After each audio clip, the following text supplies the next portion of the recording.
হেই, মাধ্যমিকের রেজাল্ট নিয়ে টেনশন করছো? তাহলে এটা তোমার জন্য। বুকের মাঝে হচ্ছে আমার ভয়ে দুরু দুরু, সামনে আছে বাবা দাঁড়িয়ে কুচকে জোড়া ভুল। আকাশ সমান টেনশনে ভাসি, শীঘ্রই রেজাল্ট যে মাধ্যমিকের। অতি বেশি প্রশ্নের জেরবারে দিশেহারা আমি, না খাওয়া উঠেছে সব শিখে। মা বলে কি যে হবে তোর, লেখাপড়া পড়াশোনা দুদণ্ডও তো একটু করিস না। বাবা বলে যদি ভালো ফল না হয় তবে সায়েন্সে কিন্তু চান্স পাবি না।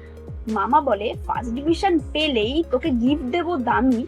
এসব আশা প্রত্যাশার মাঝে টানাপোড়েনে ডিপ্রেশনের দরবারে ঘুরে আসা এই আমি। সবার চোখে ভালো যদি হয় আমার পরীক্ষার রেজাল্টের সব নম্বর, ভবিষ্যতে পাবো যে বড় চাকরি, সাথে সাজবে নাকি আমার স্বয়ম্বর। বলি শোনো, এই চাকরি রেজাল্টের চাপের মাঝে তরুণ প্রজন্মের কন্ডিশন প্রায় হয়ে উঠেছে স্যান্ডউইচ। হ্যাশট্যাগ মানি র্যাট রেস কম্পিটিশনে তারা এক একটা যেন